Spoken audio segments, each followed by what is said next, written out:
আর নিয়ত এমন শক্তিশালী, এমন পাওয়ারফুল, নিয়ত এমন শক্তিশালী, এমন পাওয়ারফুল যে দুনিয়ার সব কাজ নেকিতে পরিণত করা সম্ভব নিয়ত দিয়ে।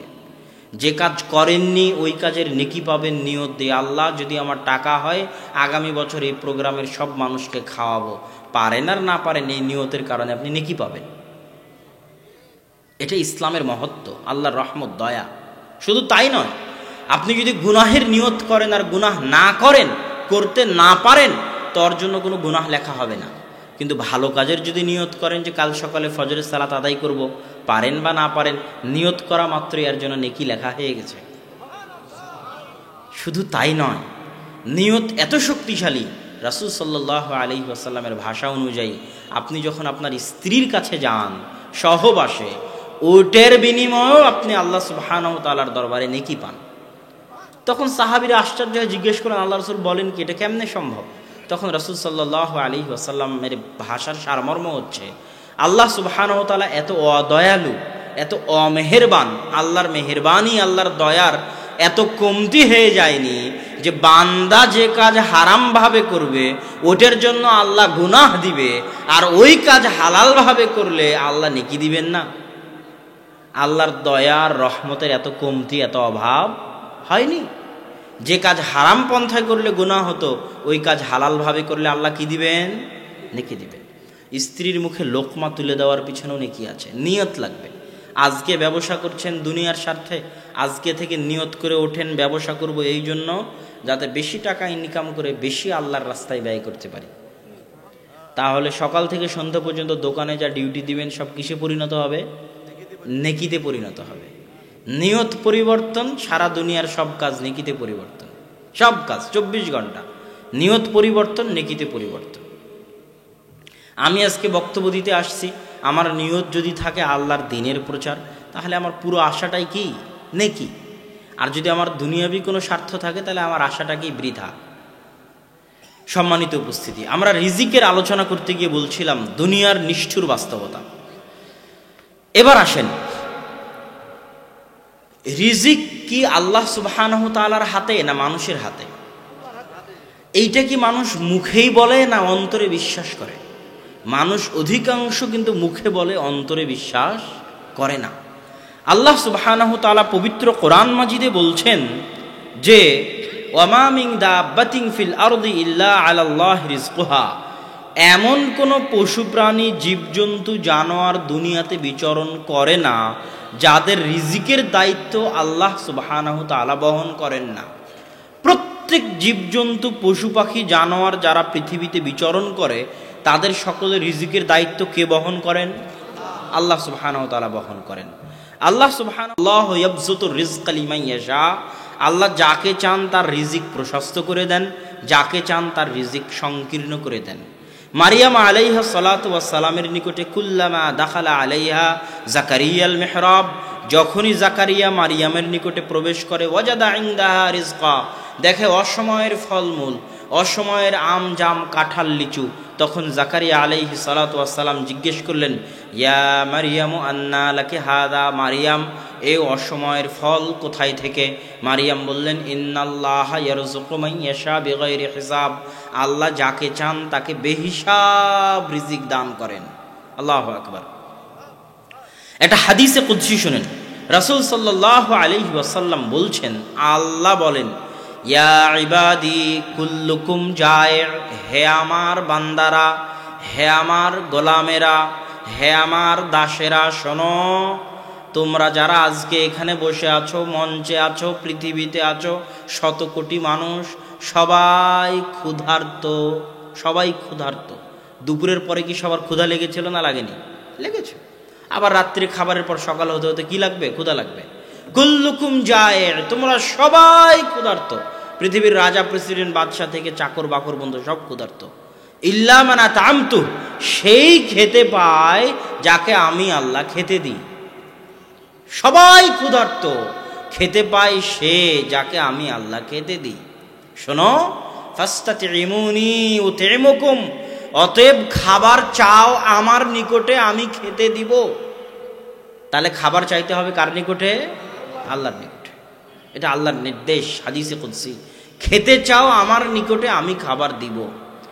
এই হাদিসের আরেক জায়গায় আল্লাহ সুবহানাহু তাআলা বলছেন, হে আদম সন্তান, লাউ আন্না আউওয়ালাকুম ওয়া আখিরাকুম ওয়া ইনসাকুম ওয়া জিন্নাকুম, যদি তোমাদের প্রথম ব্যক্তি থেকে নিয়ে শেষ ব্যক্তি পর্যন্ত, আদম থেকে নিয়ে কিয়ামত পর্যন্ত, জিনদের শুরু থেকে নিয়ে জিনদের শেষ পর্যন্ত সব লক্ষ কোটি মানুষ এক খোলা মাঠে, এরকম যেমন আজকে রাজপাটের মানুষ এক মাঠে জমা হয়েছে, এরকম সারা পৃথিবীর সব মানুষ আদম থেকে নিয়ে কিয়ামত পর্যন্ত, জিনদের শুরু থেকে নিয়ে শেষ পর্যন্ত সবাই এরকম খোলা মাঠে একত্রিত হবে।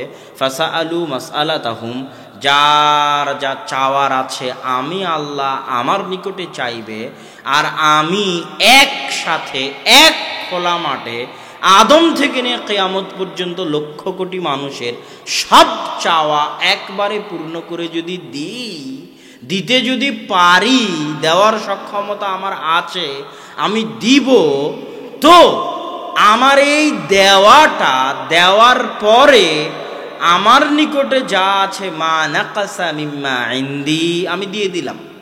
আদম থেকে নিয়ে কিয়ামত পর্যন্ত সব মানুষ যে যা চাইলো, কার 100 কোটি টাকা বাড়ির 100 কোটি টাকার দরকার, কার 100 তলা বাড়ির দরকার, 100 বিঘা সম্পত্তির দরকার, 1000 বিঘা জমির দরকার, সব দিয়ে দিলাম একবারে একসাথে।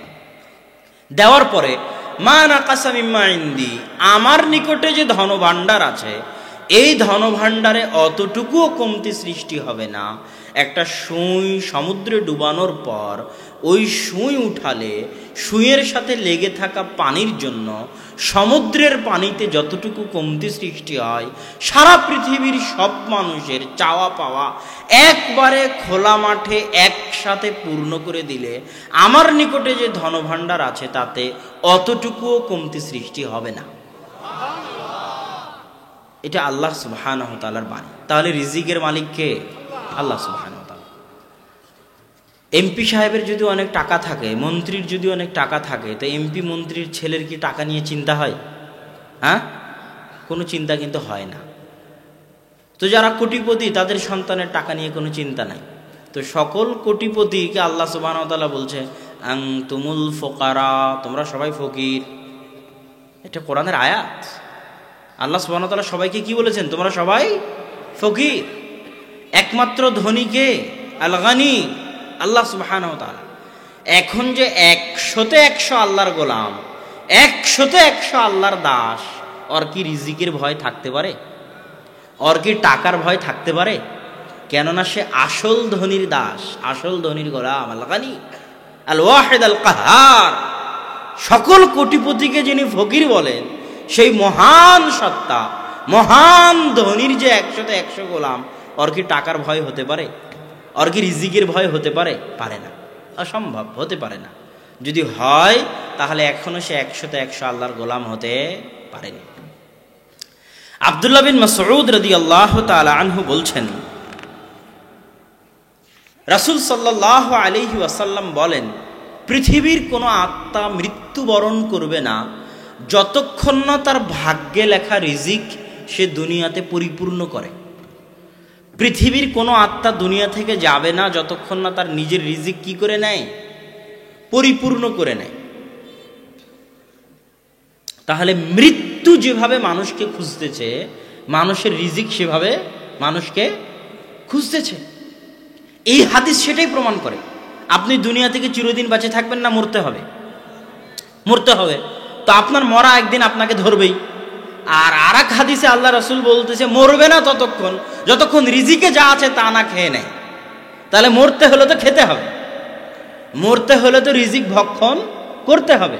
তো মরণ যেমন আপনাকে দৌড়িয়ে দৌড়িয়ে আপনার পিছে ছুটতেছে, আপনার রিজিক তেমন আপনার পিছে ছুটতেছে। কেন? আপনার রিজিক না পূরণ হলে আপনি মরবেন না, যে তা আপনাকে মরতে হবে। তো কথা বুঝতে পারেননি মনে হয়। তাহলে আপনার মৃত্যু যেভাবে আপনাকে খুঁজছে, আপনার রিজিক ওভাবে আপনাকে খুঁজছে।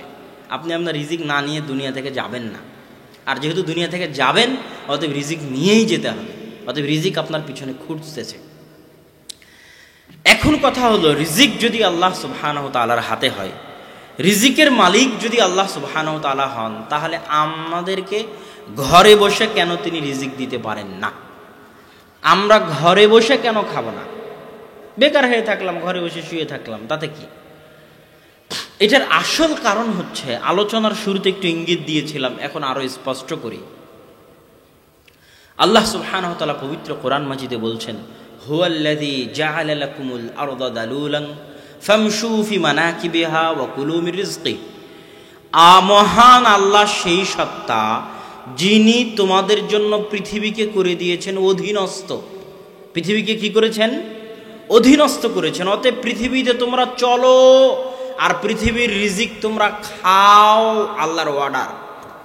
আরেক আয়াতে আল্লাহ সুবহানাহু ওয়া তাআলা বলছেন, ফাইদা কুদিয়াতিস সালাত, সালাত যখন শেষ হয়ে যায়, নামাজ যখন শেষ হয়ে যায়, ফান্তাশিরু ফিল আরজ, তোমরা জমিনে ছড়িয়ে পড়ো।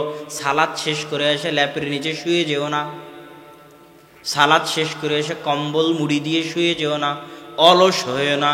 ফান্তাশিরু ফিল আরজ, জমিনে ছড়িয়ে পড়ো। জমিনে কেন ছড়িয়ে পড়বে জানো? ওয়াবতাগু মিন ফাজলি, জমিনে এই জন্য ছড়িয়ে পড়বে যে জমিনের প্রত্যেকটা ইঞ্চি মাটিতে, প্রত্যেকটা ইঞ্চি জায়গাতে, জমিনের প্রত্যেক ইঞ্চি জায়গায়, প্রত্যেক ইঞ্চি মাটিতে আল্লাহর দয়া ও রহমত আছে। ওয়াবতাগু মিন ফাজলি, আল্লাহর এই দয়া রহমত খুঁজতে বের হও। যদি খুঁজতে বের না হয়ে শুয়ে থাকো, তাহলে তুমি লাট সাহেব, অহংকারী, যে আল্লাহর দয়া খুঁজার প্রয়োজন মনে করে না, নাউজুবিল্লাহ, যে আল্লাহর রহমত খুঁজার কি মনে করে না, প্রয়োজন মনে করে না, ও অহংকারী। প্রত্যেক ইঞ্চি মাটিতে দয়া আছে, শুবি কেন? বের হ। আল্লাহর দয়ার মুখাপেক্ষিত কোটি টাকার মালিক হলেও বের হতে হবে, কোটি বিঘা সম্পত্তির মালিক হলেও বের হতে হবে, শুয়ে থাকা যাবে না। তাহলে বুঝা যাবে যে সে আল্লাহর দয়াকে বিশ্বাস করে। দাউদ আলাইহিস সালাতু ওয়াস সালাম আর সুলাইমান আলাইহিস সালাতু ওয়াস সালামকে আল্লাহ অনেক ধন সম্পদ, অনেক টাকা পয়সা, অনেক ক্ষমতা দিয়েছিলেন। দাউদ আলাইহিস সালাতু ওয়াস সালাম একদিন গোসল করছেন, তো স্বর্ণের বৃষ্টি হচ্ছে, গোসল বাদ দিয়ে স্বর্ণ কুড়াতে গেছে। তো দাউদ আলাইহিস সালাতু ওয়াস সালামের টাকার এত অভাব হয়নি যে গোসল বাদ দিয়ে স্বর্ণ কুড়াতে হবে, বুঝতে পারেননি। তখন দাউদ আলাইহিস সালাতু ওয়াস সালাম উত্তরে বলছে যে আমি কোটি টাকার মালিক হলেও, লাখ টাকার মালিক হলেও, আমি যত ধনী হই না কেন, আল্লাহ আমাকে যতই ধন সম্পদের মালিক করেন না কেন, যতই ক্ষমতার মালিক করেন না কেন, কথার কথা পৃথিবীর সব টাকার মালিক আল্লাহ আমাকে করে দিলেন, পৃথিবীর সব ক্ষমতার মালিক আল্লাহ আমাকে করে দিলেন। তারপরেও পৃথিবীর সব ক্ষমতার মালিক হওয়ার পরও, সব টাকার মালিক হওয়ার পরও আমি আল্লাহর দয়ার ভিখারি, আমি আল্লাহর রহমতের ফকির, আমি আল্লাহর করুণার মিসকিন।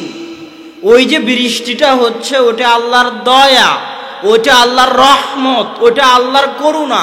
সারা পৃথিবীর মালিক যদি আমি হই, সারা পৃথিবীর ক্ষমতার মালিক যদি আল্লাহ আমাকে করে দেয়, তারপরও আল্লাহর ওই দয়ার আমি মুখাপেক্ষী, তাই কুড়াতে গেছি। কেননা আমি আল্লাহর দাস, গোলাম। তাহলে যেই রিকশাওয়ালার কাছে গিয়ে আমি বললাম মোল্লের হাটে যাব, আর রিকশাওয়ালা পায়ের উপর পা তুলে বলল যেতে পারবো না, আমি ওর জন্য আল্লাহর দয়া ছিলাম। ওর ধন সম্পদ কোনোদিন বরকত হবে না, ও ধনী হতে পারবে না।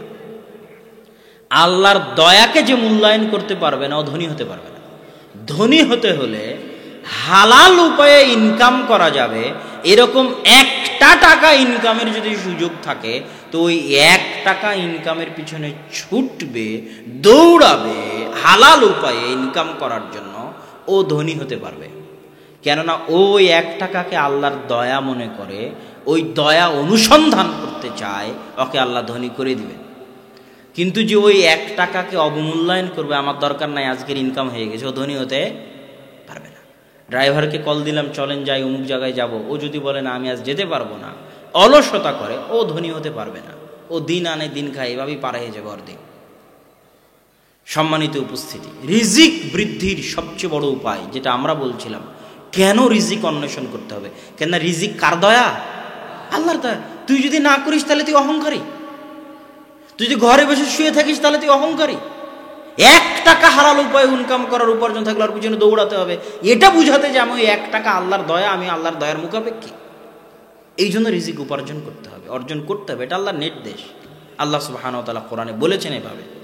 সম্মানিত উপস্থিতি, আল্লাহ সুবহানাহু ওয়া তাআলা সব মানুষকে পৃথিবীতে কি জন্য ধনী করে দিলেন না? আল্লাহ সুবহানাহু ওয়া তাআলা চাইলে তো পৃথিবীর সব মানুষকে ধনী করে দিতে পারতেন। কেননা এই পৃথিবী পরিচালনায় আল্লাহর পরীক্ষার নীতি হচ্ছে আল্লাহ মানুষকে গরিব করেও পরীক্ষা করেন, ধনী করেও পরীক্ষা করেন। গরিবের পরীক্ষা সে ধৈর্য ধারণ করতে পারে কিনা, না গরিবের কারণে দিন বিক্রি করে দেয়। বুঝতে পারেননি? নিজের গরিবি নিয়ে ধৈর্য ধারণ করতে পারছে কিনা। আল্লামা ইকবালের একটা কবিতা, আমি সাধারণত কবিতা বলি না, এখন বলতে গিয়ে মনে পড়লো। এর আগেও অনেক বক্তব্য দিয়েছি কিন্তু ওটাতে এটা মনে পড়েনি। আল্লামা ইকবাল এক কবিতায় বলছেন, খুদি না বেচ গরিবি মে নাম পায়দা কর। তুই আত্মমর্যাদা বিক্রি করিস না, বরং গরিব হওয়ার মধ্যে নিজের নাম, নিজের মহত্ব, নিজের শান তৈরি কর। খুদি না বেচ, আত্মমর্যাদা বিক্রি করিস না। হাত পাতলে কি বিক্রি হয়? হাত পাতলে আত্মমর্যাদা বিক্রি হয়। হাত পাতলে কি বিক্রি হয়? আত্মমর্যাদা বিক্রি হয়। হারাম উপায়ে টাকা ইনকাম করতে গেলে কি বিক্রি হয়? আত্মমর্যাদা বিক্রি হয়। হারাম উপায়ে টাকা ইনকাম করতে গেলে আত্মমর্যাদা বিক্রি হয়। না খেয়ে থাকবো তবুও হারাম উপার্জন করব না, না খেয়ে থাকবো তবুও মানুষের কাছে হাত পাতবো না। এটাই হচ্ছে গরিবি মে আপনা নাম পায়দা কর। গরিব হওয়ার মধ্যেই নিজের শান শওকত, আত্মমর্যাদা, মহত্ব, বড়ত্ব সৃষ্টি কর। এইরকম যার আত্মমর্যাদা আছে তার পায়ের নিচে পৃথিবী চলে আসবে, রিজিক তার পায়ের নিচে লুটিয়ে যাবে। এটা পৃথিবী পরিচালনায় আল্লাহর নীতি।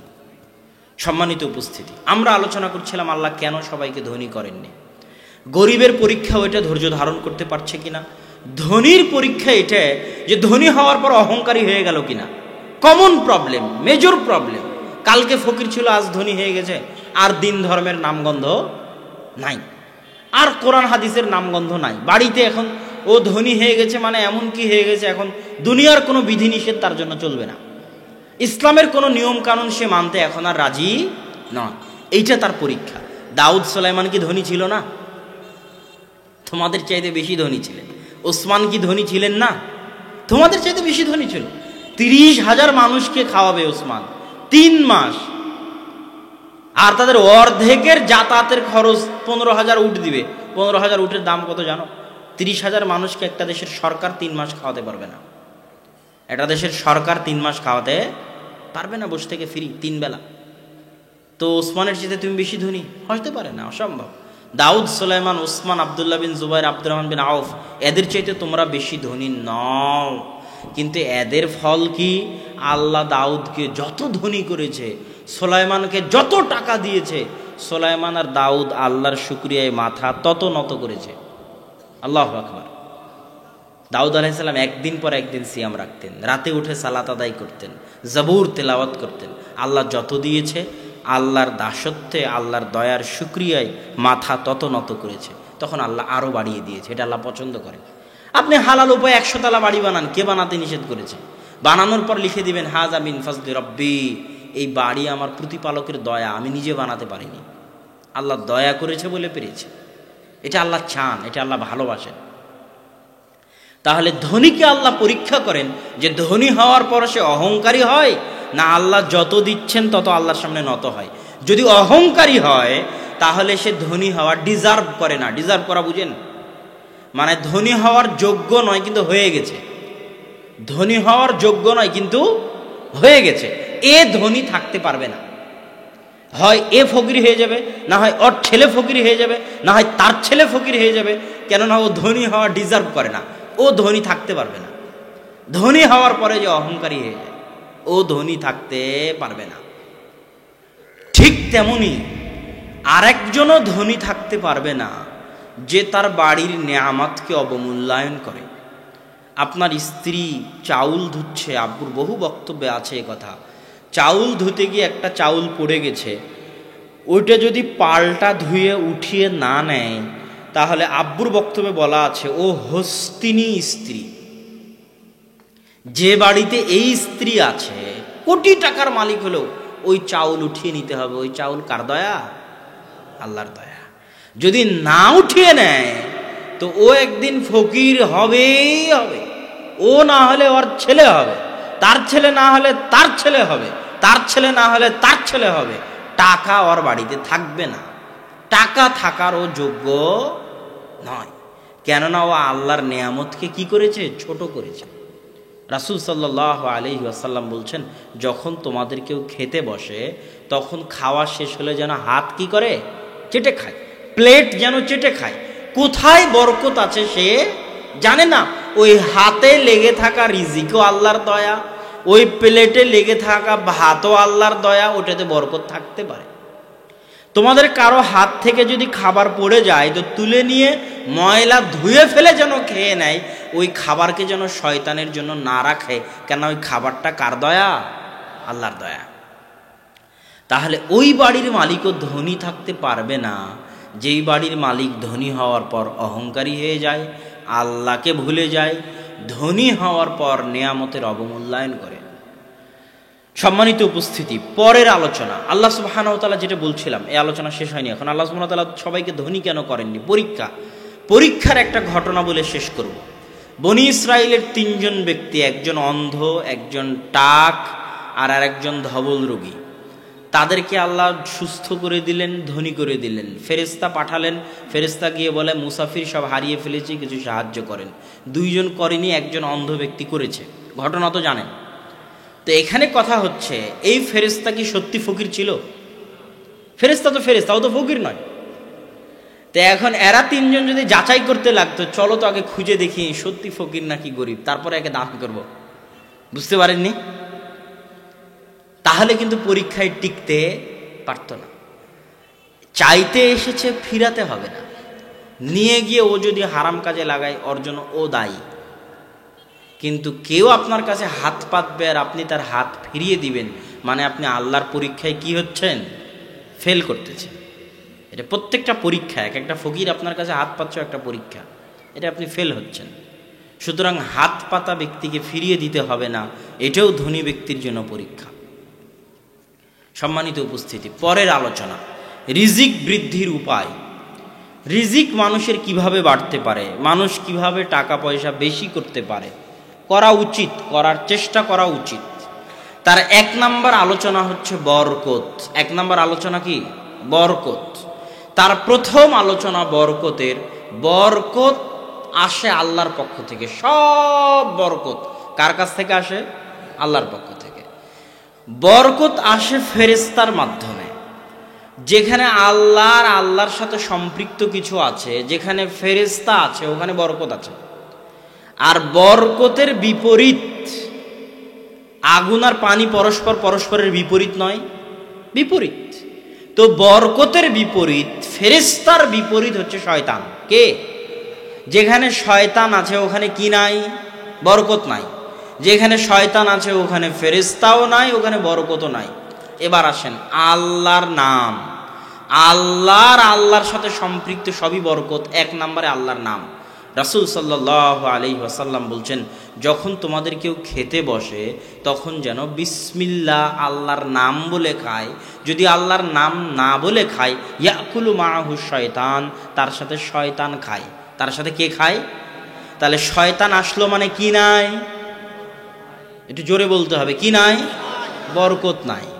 আর আল্লাহর নাম আছে মানে কি আছে? বরকত আছে।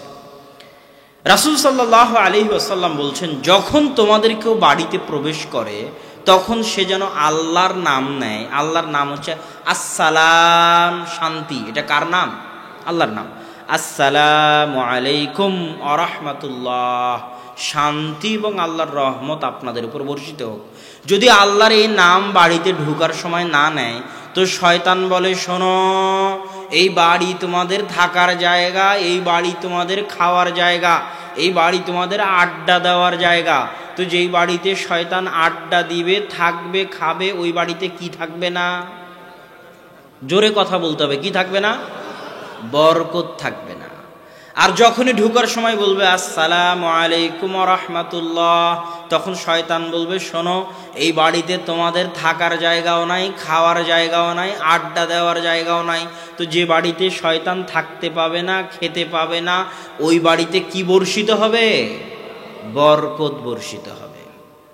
রাসূল সাল্লাল্লাহু আলাইহি ওয়াসাল্লাম বলছেন, প্রত্যেক যে দরজা আল্লাহর নামে বন্ধ করা হয়, প্রত্যেক যে দরজা পাত্র আল্লাহর নামে ঢেকে দেওয়া হয়, ওই দরজা ওই পাত্র শয়তান খুলতে পারে না।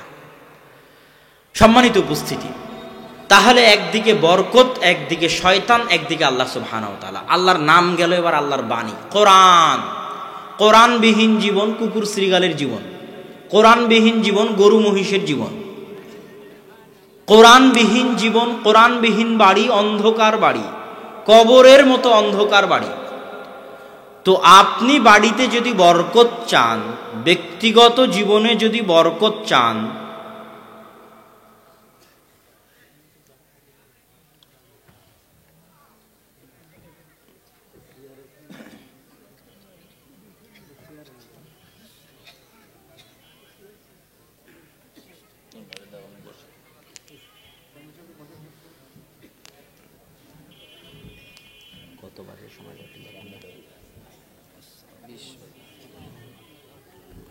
দেড় ঘন্টা হয়ে গেল আলোচনা। সহযোগিতা করে প্রশাসনিক দিক দিয়ে ভালো আছে। আমরাও তো করে আসছি।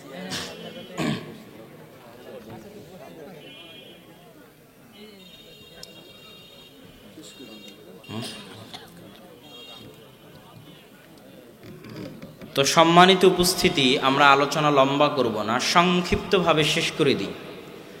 তো দ্বিতীয় বরকতের উৎস আল্লাহর বাণী কোরআন। কি বলেন তো? কোরআন। বাড়িতে কোরআন পড়বেন, বরকত হবে, শয়তান পালাবে। কোরআন নাই, শয়তান থাকবে, বরকত থাকবে না, বরকত উঠে যাবে, বাড়ি থেকে শান্তি উঠে যাবে, বাড়ি থেকে শান্তি উঠে যাবে, পারিবারিক প্রশান্তি, ভালোবাসা উঠে যাবে। আল্লাহ সুবহানাহু ওয়া তাআলা আমাদেরকে কোরআন শিখার এবং বাড়িতে বরকত বাস্তবায়নের তৌফিক দান করুক, আল্লাহুম্মা আমিন। ধন সম্পদ বৃদ্ধির কয়েকটা বড় বড় উপায় বলে শেষ করি। এক, আত্মীয়তার সম্পর্ক রক্ষা করা। আল্লাহ রাসূলের স্পষ্ট হাদিস যে আত্মীয়তার সম্পর্ক রক্ষা করবে ওর রিজি রুটি আল্লাহ বাড়িয়ে দিবে। আপনি সহি আকীদা, আপনার বাপ বেদাতি, শাহজালাল শাহ মখদুমের মাজারে যায়, তো আপনি কি সম্পর্ক রক্ষা করবেন না? অনেক সহি আকীদার ভাই আছে এই প্রশ্ন বারবার করে। কাফের হলেও সম্পর্ক রক্ষা করতে হবে, মুশরিক হলেও তাকে সম্মান করতে হবে, ভালো ব্যবহার দিতে হবে, না হলে আপনার রুজি রুটিতে বরকত থাকবে না। তো ভাইয়ে ভাইয়ে যতই শত্রুতা থাক, যদি রুজিতে বরকত চান, ভালো ব্যবহার করতে হবে, সম্পর্ক রক্ষা করতে হবে। রুজি বৃদ্ধির দ্বিতীয় উপায় হচ্ছে আল্লাহ সুবহানাহু ওয়া তাআলার উপর ভরসা এবং আল্লাহকে ভয় করা।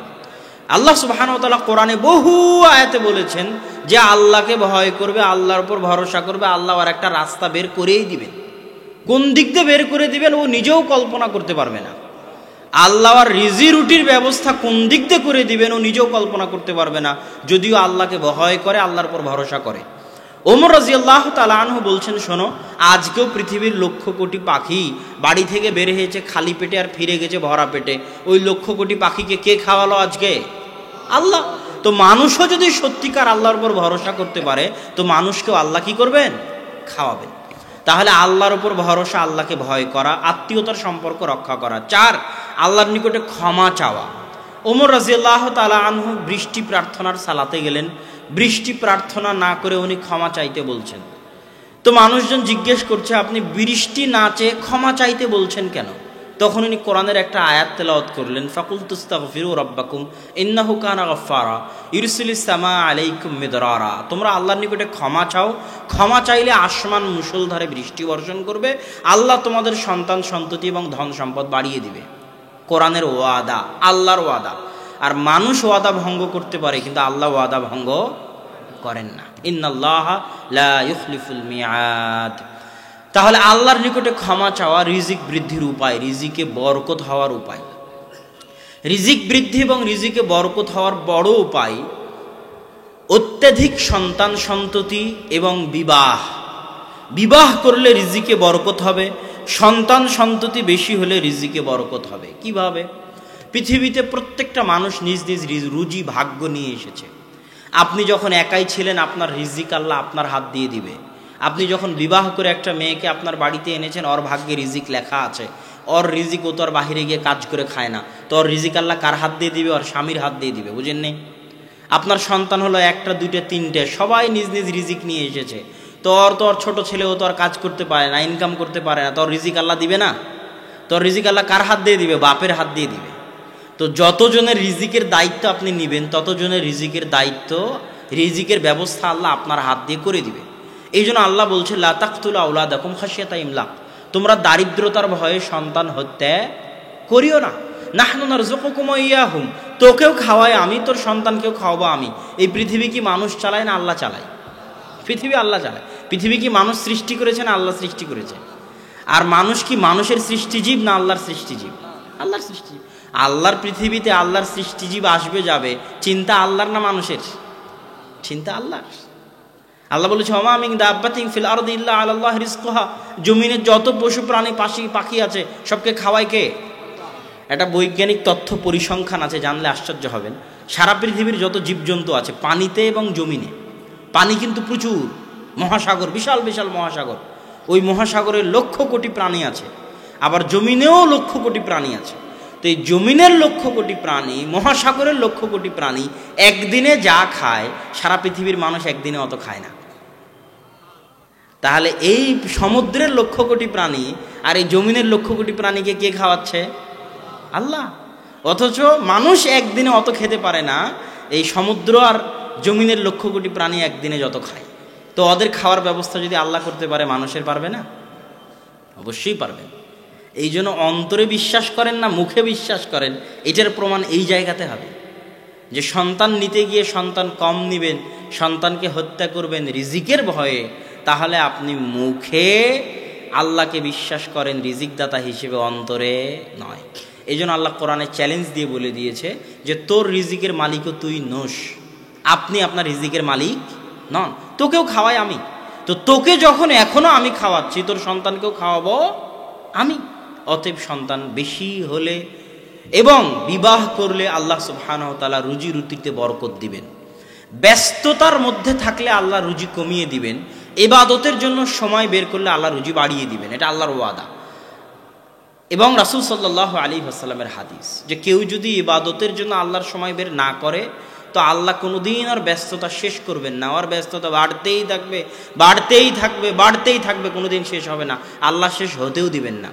আর যদি ওর মধ্যে থেকে একটা সময় দাওয়াতি কাজের জন্য, ইবাদতের জন্য, জিকির আজকারের জন্য, কোরআন তেলাওয়াতের জন্য বের করে নেয়, তো আল্লাহ ওর হাতকে ব্যস্ততা থেকে খালি করে পরিপূর্ণ করে দিবেন।